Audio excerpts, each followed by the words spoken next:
Assalamualaikum warahmatullahi wabarakatuh. Bismillahirrahmanirrahim. Alhamdulillahi rabbil alamin.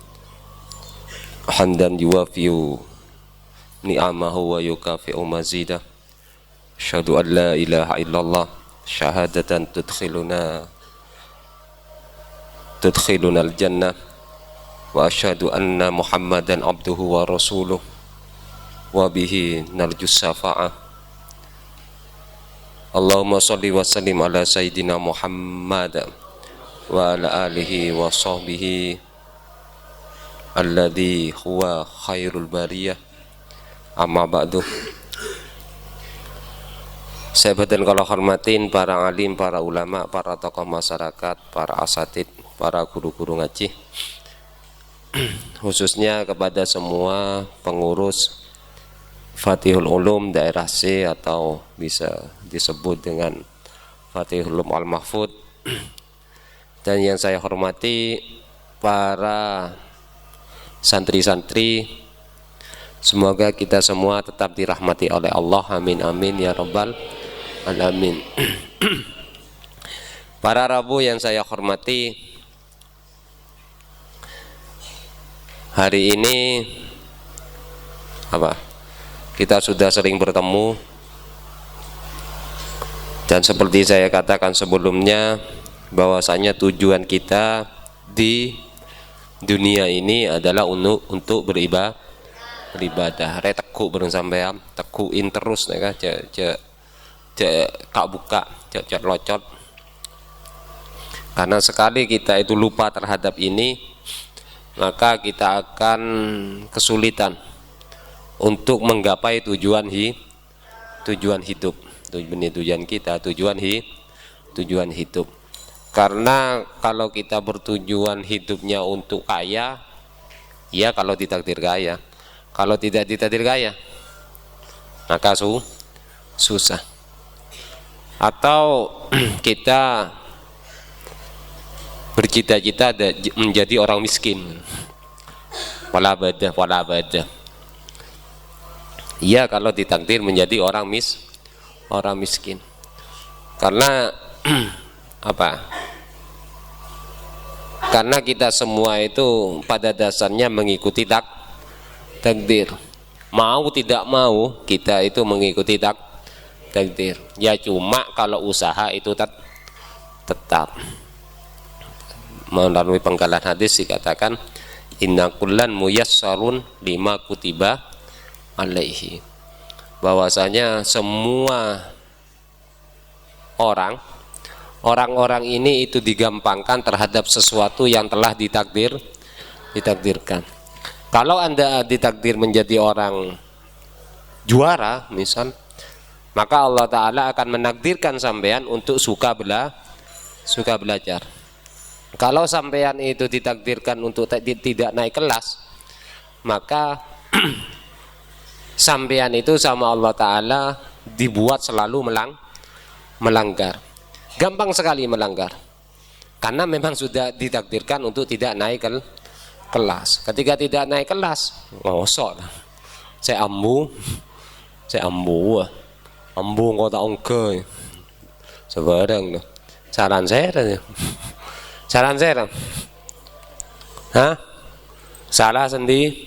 salah sendiri ngomong kering tuan engkau tak mampu. Apanya yang tak mampu? Wong di sini itu selama tidak melanggar, insya Allah 90% naik kelas. Kalau tidak melanggar sudah. Kalau sampai melanggar, tak oleh ngerokok, pakun boin ngerokok. Tenang, tak kira temu. Engki tepan tak apes. Di depan apes. Berapa minum rokok? Berapa? 20. Repotnya itu bolor. Repot tak repot? Repot. Sampean matematika oleh sebolo betul kebi, itu nilainya masih 20. Mana ada matematika sepanjang sejarah itu tidak ada anak yang ujian bulanan nilai matematikanya itu 20. Bener kebi, tidak pernah. Paling bentar yo petok atau beluk. Itu pun dikarenakan soalnya di kategori gampang. Jadi kita itu semua ditakdirkan terhadap, kita itu akan dimudahkan terhadap segala hal yang telah ditakdirkan sama Allah Ta'ala. Kenapa kita itu selalu berniat seperti ini? Karena kalau kita itu terus seperti ini, terus hidup itu untuk ibadah, maka ibadah tersebut nanti akan ada nur, akan ada pelita. Pelita itu nanti akan menerangi sampean, akan menerangi hati sampean, dan dari pelita tersebut makdeti setan nafsu pun kalau ada pelita tersebut akan kalah. Jadi pentingnya ibadah itu. Makanya ada sebagian orang itu suka ibadah, sebagian lagi tidak suka ibadah.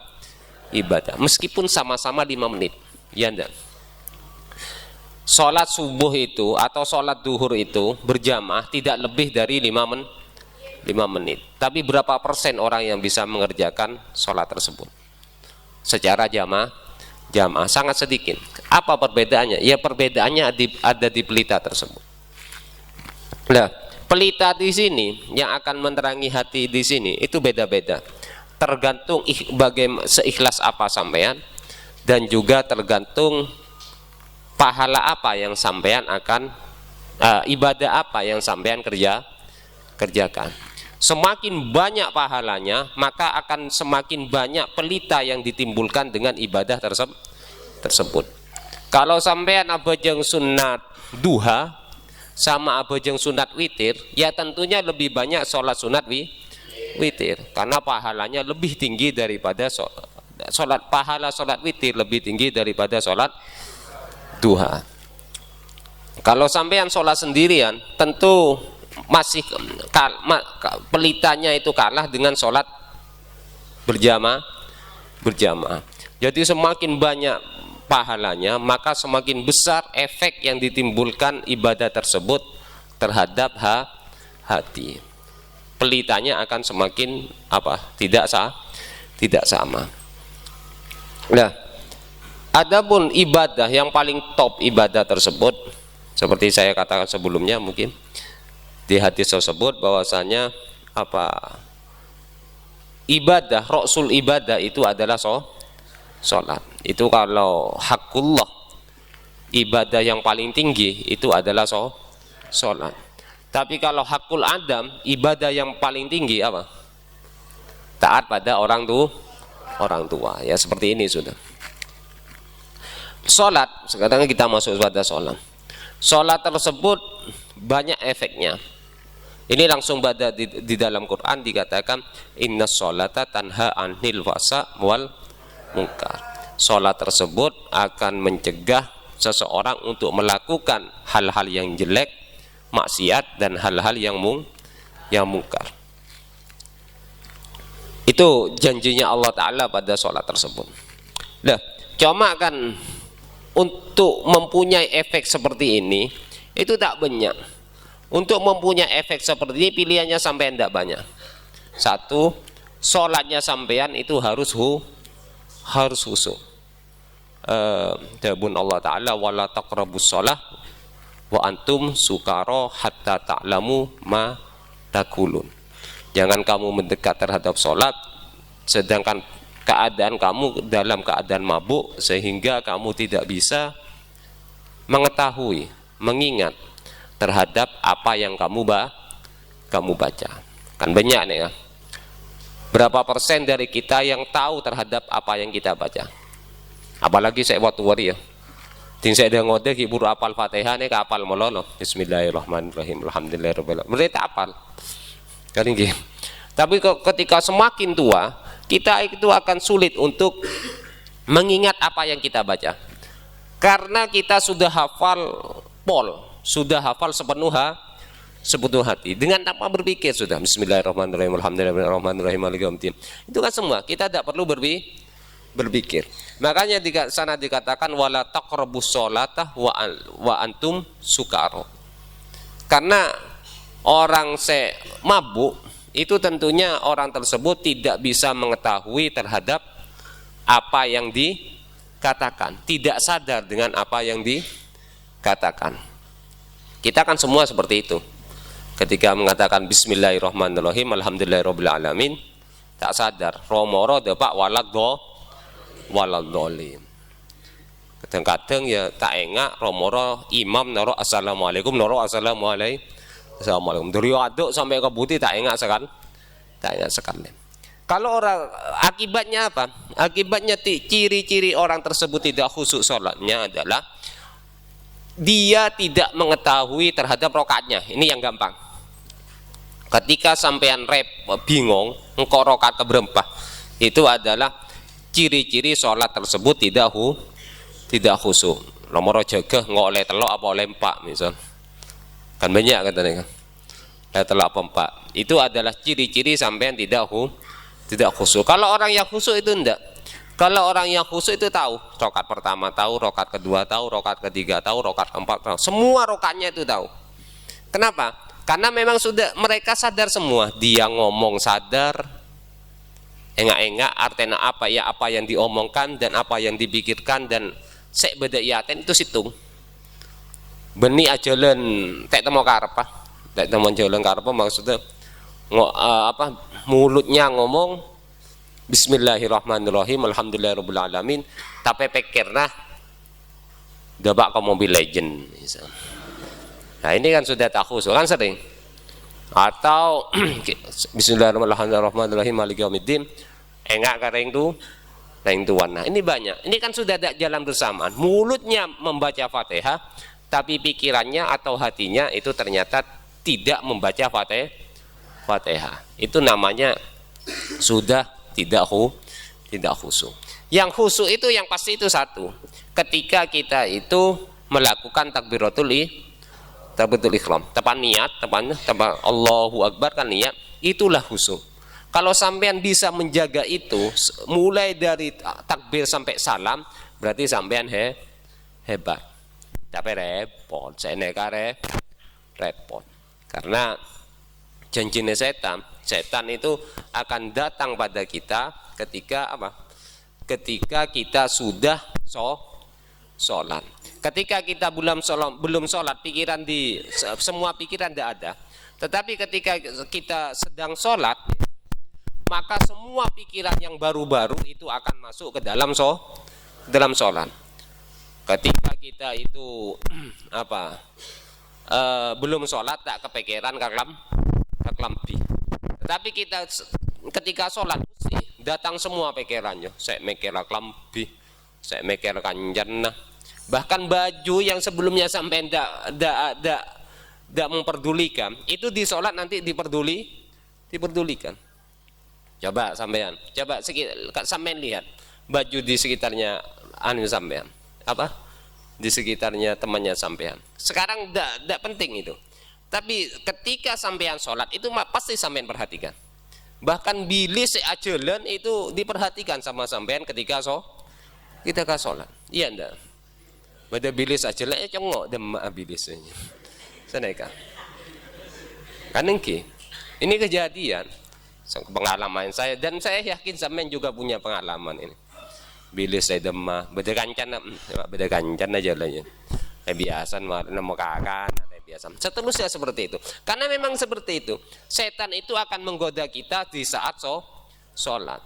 Kalau sampean lupa pada sesuatu, apa jangan? Insya Allah enggak biasa. Karena begitu, karena sholat itu akan membuat kita ingat segalanya. Hal-hal yang penting, bahkan yang tidak penting itu menjadi diingat di dalam sholat. Ya karena memang setan itu membantu kita supaya mengingat sesuatu yang di luar tugas kita, di luar apa yang kita baca. Oleh karena itu sholat itu tidak mungkin ya.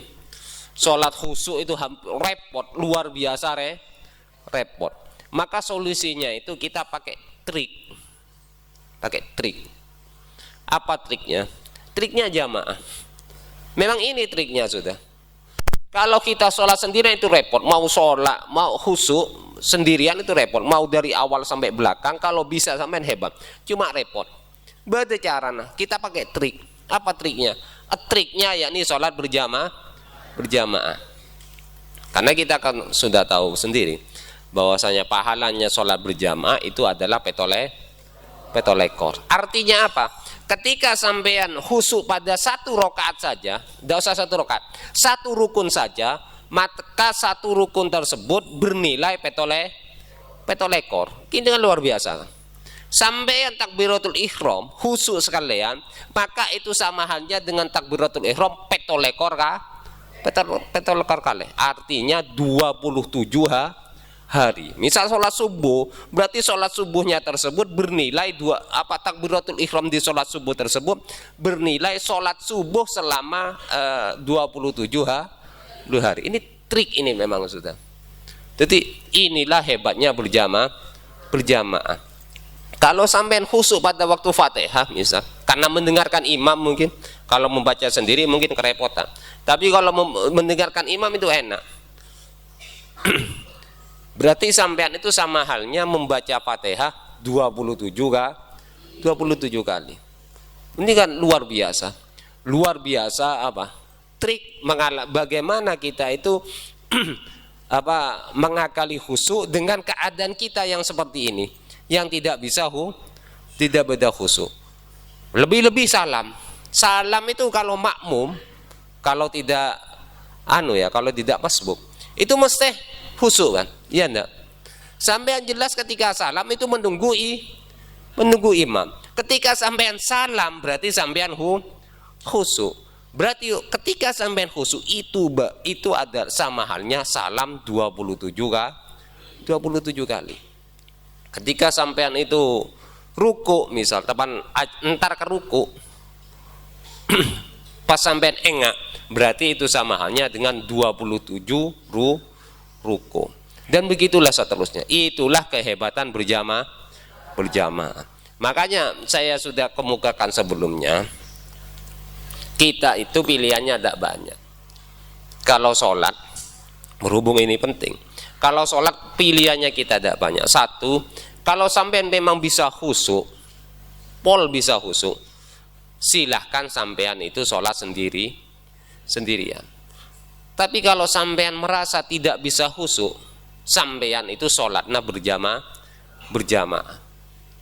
Karena apa? Dawuh Imam Ghazali, sholat berjamaah itu sholat sendirian yang khusyuk itu lebih utama daripada sholat jamaah dengan tidak khusyuk.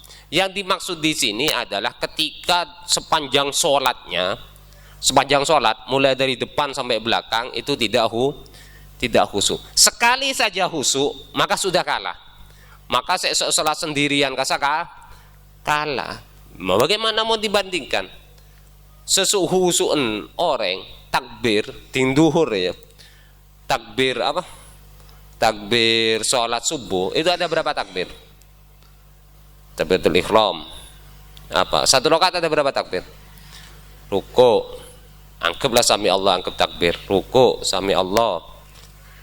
Sujud, bangun. Sujud, bangun. Ada 6 ya? Ada 6 takbir. Sampean harus satu rakaat ada 6 takbir. Berarti kalau subuh ada berapa? 12 takbir. Pol khusyuk meloloh, berarti hitungan takbirnya berapa? 12. Kalau sampai satu kali khusyuk saja, takbir satu kali berapa? Bernilai 27. Lebih banyak mana? 27 sama 12. Kan gampang kan? Kita itu mau khusyuk satu kali takbir ya gampang. Tak gampang. Daripada harus khusyuk 6 takbir. Meskipun sholat duhur sama. Sholat duhur berapa? Kan cuma 4 rakaat. 4 kali 6 berapa? 24. Satu kali berapa? Satu kali takbir khusyuk jamaah. 2 tuh ki menang telok. Jadi tak bisa banyak. Tetap lebih utama khusyuk jamaah. Kalau orang sholat sendirian itu bisa lebih utama daripada jamaah, dengan catatan sepanjang sholat sendirian itu khusyuk terus, Dan yang berjamaah itu tidak khusyuk sama sekali. Ketika kehebatannya sholat jamaah. Jadi panjenengan neka kudu apa? Berseneng sholat berjamaah. Sahabat-sahabat, semua sahabat-sahabat tersebut, beliau itu suka sholat berjamaah. Beliau. Dulu itu ada cerita. Ini cerita dari siapa itu? Umar bin Khattab. Sayyidina Umar bin Khattab. Tahu ya Sayyidina Umar bin Khattab. Beliau ini adalah khalifah kedua. Dan banyak hal itu turun ayat disebabkan Sayyidina Umar itu komen. Jadi Sayyidina Umar ini kelebihannya, beliau tersebut banyak ayat turun disebabkan komennya beliau. Disebab beliau berbicara. Nah, sahabat Sayyidina Umar itu beliau waktu menjadi khalifah itu punya kebun, kebun reng Arab mapan ya mungkin tak mapan kata biasa, cuma kan Arab kan tak jarang beda sabe, jadi tak pate seneng, jadi tinggal telak lu biru kasa seneng ya, tinggal aban kan punten katanya kok sabe kayak biasa, tapi kalau orang Arab itu lihat biru-biru itu seneng. Alhasil Sayyidina Umar tersebut beliau di saat menjadi khalifah beliau neng beda kebun aja tay lah, refreshing lah istilahnya. Setelah itu beliau pulang bes tak senaja beliau ketinggalan sholat jamaah. Akhirnya beliau marah, gara-gara engkau neneng kebun juga engkau tak bajeng jamaah. Apa yang dilakukan beliau? Beliau langsung kebun aja sek mapan yo. Langsung sedekah lagi.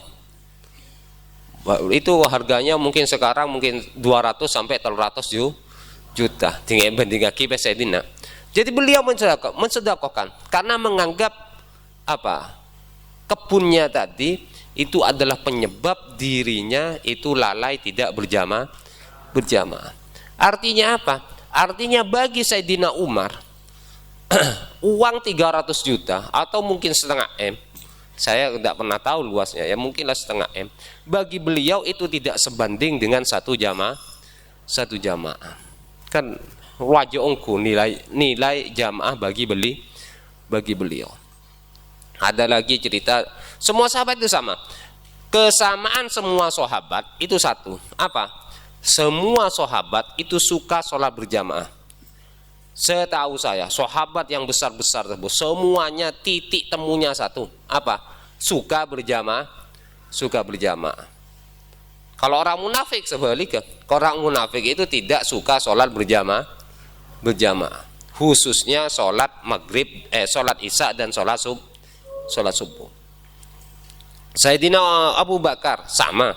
Sayyidina Abu Bakar tersebut sholat berjamaah luar biasa.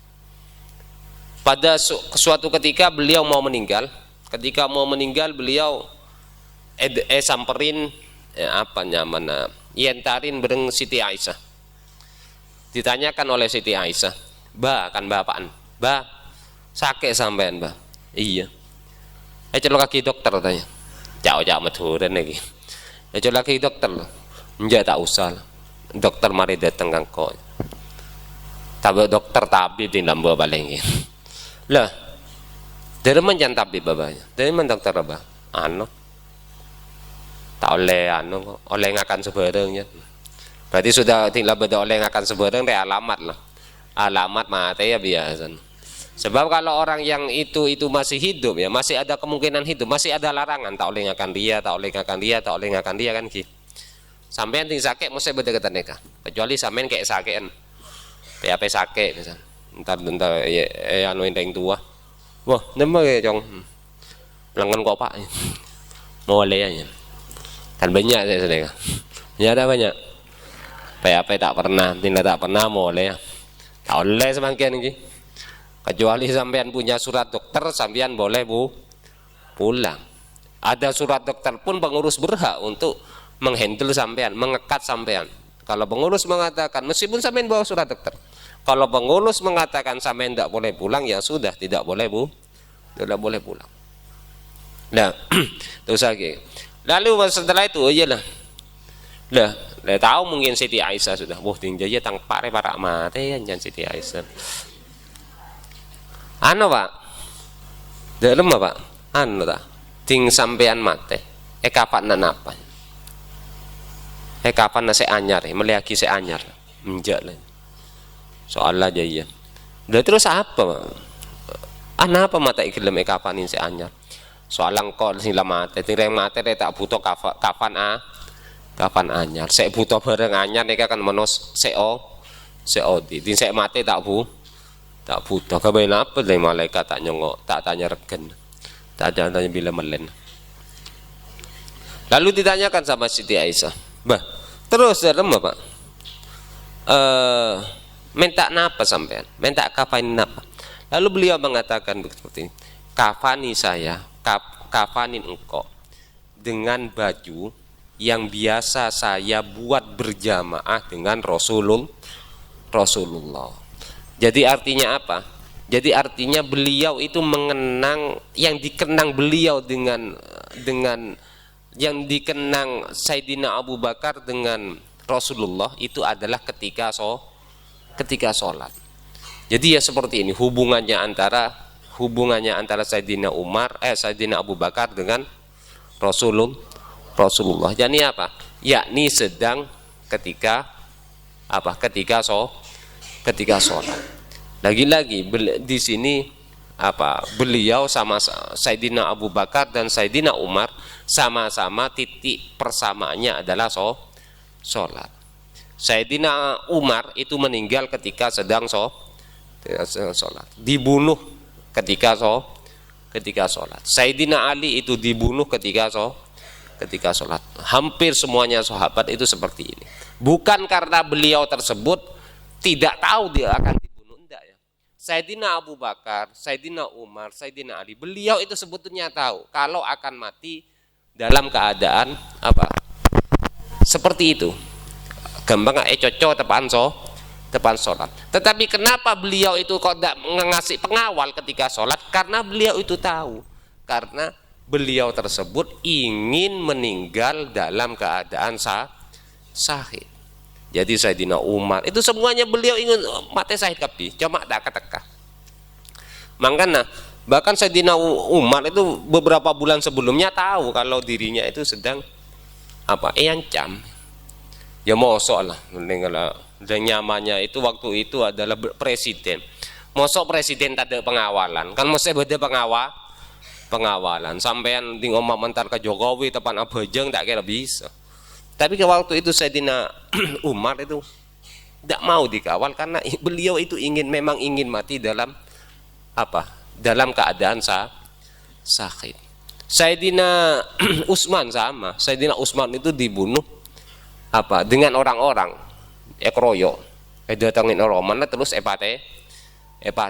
Bukan dikarenakan Sayyidina Utsman itu tidak punya anak buah, enggak. Beliau itu tahu kalau saat itu banyak pemberontak yang mau masuk ke Madinah. Tetapi Sayyidina Umar itu tidak mau mengerahkan angkatan senjatanya. Karena Sayyidina Utsman khalifah ketiga pada waktu itu presiden tersebut mempunyai angkatan bersenjata. Kalau Sayyidina Utsman mau, tentunya pemberontak itu apa? Yang kita latihan, perang kita perang kenapa latihan? Tapi beliau tidak mau menumpas pemberontak yang sedang masuk ini. Karena apa? Karena beliau takut ada pertumpahan darah di dalam Madinah. Karena Madinah itu setahu saya tidak pernah ada peperangan terjadi di dalam kota Madinah. Mesti di luar. Makanya tidak ada sahabat itu berani berperang di dalam Madinah.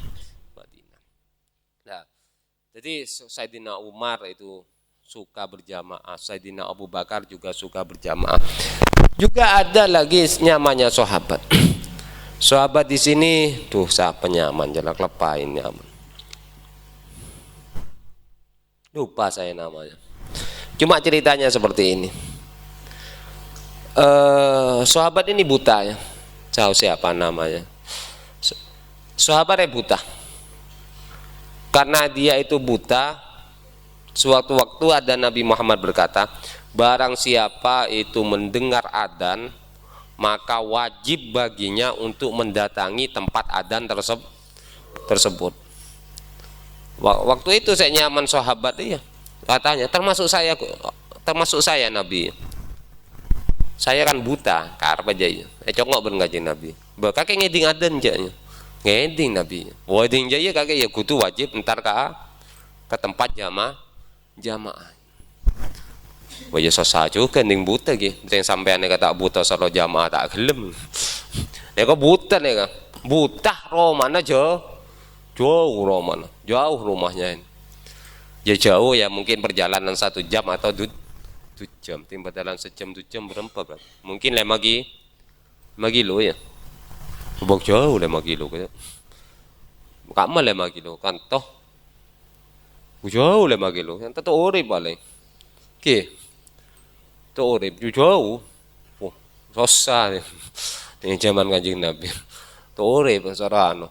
Berarti untuk urip duhur kol 12 berarti berangkat kol 11 kan gitu. Susah. Tapi beliau ya tetap seperti itu. Aduh. Akhirnya boleh beliau karena buta. Suatu ketika beliau itu jalan jauh lah subuh aja lah. Kemana jalan mas? Ada iblis.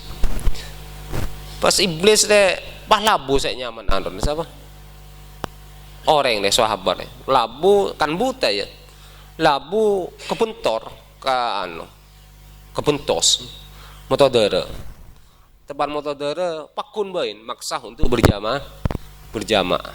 Ya mari bersaen deren berangkat berjamaah. Tapi tetap berjamaah. Kelakun nah. Teate lah orang ngare. Kelakun. Karena beda takok kebentor boleh. Ternyata beda saya nonton. Beda orang yang nonton. Bah. Siapa kakek? Iyalah tonton bareng kok. Jauh-jauh maturan deh. Tonton terus. Tonton. Akhirnya sampai depan kah? Masjid. Kelakuna boleh, tonton boleh bareng orang deh. Bakake boleh. Terus saya tonton. Akhirnya depan kah masjid. Situng bekto penasaran. Njak kakek mate nyaman. Kakek ria nonton kok ke masjid. Tapi kakek ria tak gelem jamaah. Seungkun kakek siapa? Mak sampai ngerepotin, meluangkan waktu kamu hanya untuk mengantarkan saya berjamaah, tapi kamu tidak mau berjamaah. Aneh kan? Kudulah ketika maman bangkat bareng, tentunya apa? Berjamaah bersama. Enggak, kalau kata lagi. Akhir penasaran edusek pas ngakok, saya nyaman orang deh. Engkau aslinya iblis. Butuh kerja, ke iblis ya kan? Iya. Saya melabu kakek jongkok. Hari pertama saya melabu, kakek saya bucor juga gara-gara engkau. Jegal kakek bilang kok. Mungkin jegal mungkin. Tak tahu. Ya bodeng melabu, berarti kan jegal. Jegal kakek bilang kok. Gara-gara kakek maksa jegal tersebut sampai keluar darah. Dusan kakek separuh odin kakek hapus. Jadi momen umur sebidak umur 30 tahun dia dihapus pemutihan. Dusan hapus, kebagusnya tak hapus sih. Dusan melolo dia dihapus. Mangkan engkau nonton kakek boleh, engkau nonton kakek melolo jamaah. Pola nanti ngomong kakek tak tonton takut labu boleh kakek.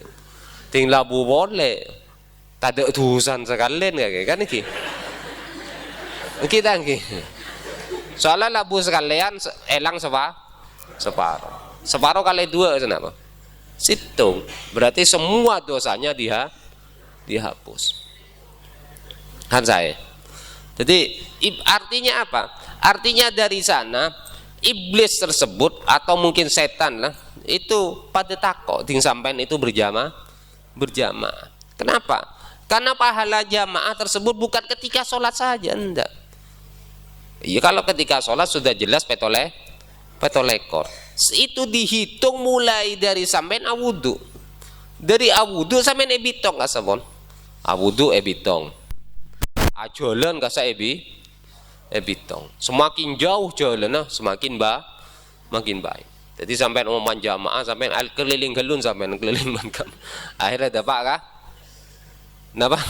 Kamu musolakan toh. Kasa dihitung karena setiap langkahnya itu apa napa yuhtolahu khoti'ah, segala kejelekannya itu dihapus. Apa selesai pada waktu? Belum selesai. Ketika sampean nanti jamaah maka pahalanya itu dianggap sholat.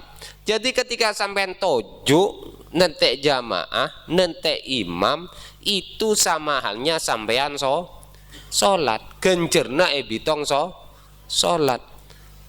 Malaikat addu'a kat sampean, Allahumma arhamhu, Allahumma firlahu, Allahumma tub alaihi. Ketika sampean menunggu sholat, malaikat itu tidak berhenti ngomong seperti itu. Allahumma firlahu, ya Allah, maafkanlah orang tersebut. Allahumma tub alaihi, ya Allah, terimalah tobat orang tersebut. Kalau sampean masih duduk manis di sana menunggu imam, itu terus malaikat kata kasar.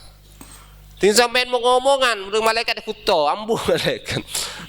Sangka saya dua aki malaikat, yang saya ngeding aki ben sengke. Malaikat sengkah ting sampean mau ngomongan. Ting sampean neng tapan jamaah, nente imam tak usah mau ngomongan, terus tak usah abirit pon sampean, bukanlah neng tak mau ngomongan, tak mainan. Entah nang tak usah mai lebon nang saya mapan. Malaikat saya doa sampean. Ini di hadis ini. Allahumma firlahu, Allahumma tub alaihi. Terus seperti itu. Berarti tambah habis sampai nanti imam, maka malaikat tak buambu kata mereka. Mangkan ning sampean kasa imam telat asokor sampean.